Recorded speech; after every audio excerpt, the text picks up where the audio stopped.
Are the horses in Nope a little more significant than you might have thought? Let's get into it. What's your favorite scary movie?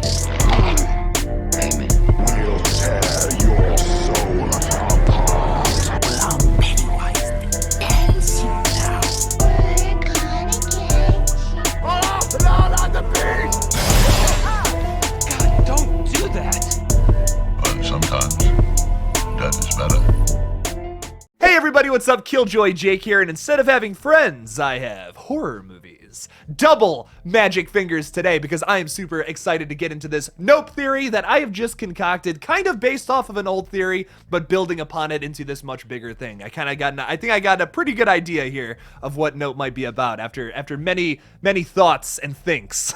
So before I get into this, as usual, if you're new here, please subscribe. I would appreciate it. If you're hearing this for the 1,000,000th time, stay subscribed. I appreciate it. So getting into this, let's talk a little bit about Jordan Peele's past films and how animals represented some kind of social message or some kind of like theme that he implemented into some of his past films in the past.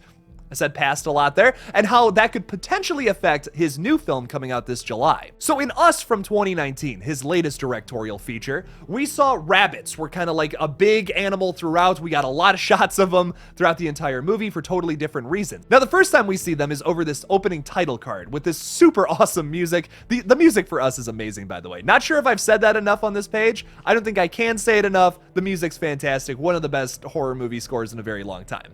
I had to get that out of the way. But in Us, we see these rabbits at the very beginning of this movie, and they're all in cages. Now, at the next time we see them, when Adelaide goes down into the secret government laboratory underneath this fun house or whatever, we see them all over the place, running about, kind of symbolic to how all of the tethered have now left and gone and killed their counterparts and taken their place up above. Now, it's also kind of symbolic to like Alice in Wonderland, certain themes to that. Jordan Peele also talks about in the behind the scenes how this movie is sort of like a dark Easter bunny. There you go. We have so many different things that the rabbits represent. It's very interesting, and you can say the same thing about Get Out with deer. Deer are very significant and poignant in that movie as well. So now in Nope, we see horses. We see a lot of them, not just in the trailer, but also on posters being levitated into the air. Now, in my last theory video on Nope, I talked a little bit about Steven Yeun's character, about how he runs this show where maybe the aliens come and like he sacrifices a horse to them. But I'm starting to think it's maybe a little more deeper than that, maybe a little more complicated. So maybe we have Steven Yeun's character at the very beginning of the movie, like just total theory, total speculation, but I think I have a kind of a cool idea here. Maybe we have Steven Yeun's character, who is some kind of like showboaty, like a showman who's like, oh, come and check out my spectacle wonders with my horse like my horse stunts and all this, and his show is kind of going downhill. Not too many people are showing up for whatever reason, like it's just kind of going down. He's kind of a hack. Let's be honest. He's kind of just like trying to make money off of like passerbys, by tourists who are coming to stop by and check out the show, and nothing's really doing all that well. No aliens are involved yet. He doesn't even know about them at this point. Maybe he's not even involved with the people at the Haywood Ranch that maybe know about the aliens, but we'll get into that a little later.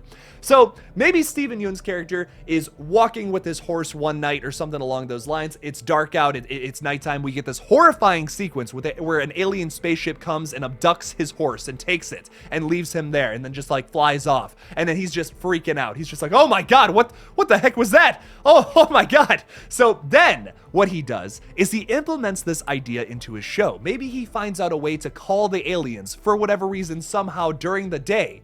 And this is why he has that really ominous glass cage with the metal box. Somehow, there's some kind of missing link here that I think in my theory that I haven't quite figured out. But somehow he gets this metal box. He finds a way to call the aliens. And during his new show, the Star Lasso Experience that we talked about in the last video, he brings the aliens over, they abduct a horse, but the aliens are totally pissed off now because there's a shit ton of people watching them abduct this horse, and that was not part of the agreement that they made with our government, which brings us to the Haywood Ranch. Maybe the Haywood Ranch is not just a Hollywood, like, horse trainer ranch or whatever. It's a little more than what meets the eye. Maybe they have a secret government base underneath their ranch, and maybe they kind of have this deal with the aliens where they're like, hey, like, here you go. here's some of our horses, just don't fuck with humans anymore.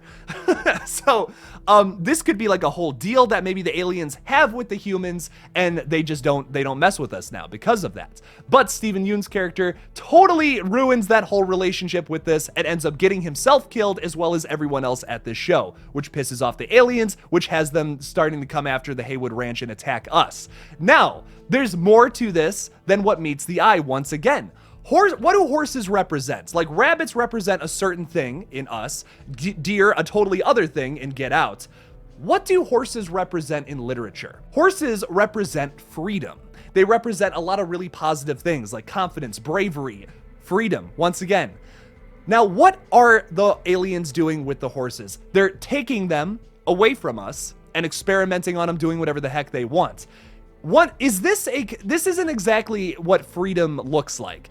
Giving away something from your planet to these aggressors who want to experiment on your animals. This isn't freedom, this is a compromise. And it's something I feel like an idea, a theme that we can implement in this new movie that comments on certain, political and social situations that we are now in. I'm not gonna get any deeper into that, but I'm sure you can relate it to something going on in the world right now in a whole bunch of different ways that I'm sure Jordan Peele has already implemented into his movie. That could be really interesting because with all Jordan Peele films, it's much more than what meets the eye. I know I keep saying that, but like, yes, you can watch this movie and enjoy it and it's gonna be fun. It is going to be a popcorn movie, but at the end of the day, you can always look deeper into Jordan Peele flicks and see that there's so much more than that, which is why I love the guy so much. I think he does social commentary really, really well. This has been something that has been in horror for a very long time, but sometimes I feel like maybe it's a little too in your face and forgets to be a horror movie. Jordan Peele, though, always does it perfectly, in my opinion, and has the message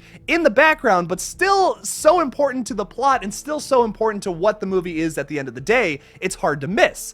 But at the same time, it's a popcorn flick. In the behind the scenes for Us, Jordan Peele talks a little bit about how his movies are kind of thoughtful popcorn flicks, is what he likes to call it. Where it's like you can enjoy it as just a straight up horror movie if you want, but also if you look deeper, there's a really interesting message there. And I feel like that's going to be the case for Nope. Because once again, you probably, before clicking on this video, you probably had no idea that horses were like this big thing in literature that are like, oh, they're not only these beloved animals, but they represent like all these super positive things for like humanity. So could that also be a thing here? Could that be a theme in this next film where horses represent this wonderful thing, but we're compromising with these aggressors so that they leave us alone? And we think it's all fine, it's dandy, nothing's wrong. But realistically, if they weren't there to begin with, that would be actual freedom. Not that situation that I just explained. That's not freedom. It's an illusion of freedom, which I feel like we can comment on in this next film and also like relate it to certain things going on in the real world. But of course, I am just some crazy idiot who logs on to YouTube every single day and puts out my crazy theories. What do you guys think? Leave me something about it in the comments below. Thank you guys so much for watching this new Nope Theory video. Don't forget to like this video and subscribe for more horror content. Also, if you'd like, support me on either Patreon or become a channel member today by clicking on that join button on my page. I also have merch now. If you might have noticed, there's a little store tab on my YouTube channel now. Go check out my merch and buy a shirt. Why not? They're cool. Go advertise to literally everyone you walk by that you have no friends and you have horror movies. Thank you guys so much for watching this video again, and as always, don't forget to kill it out there, y'all.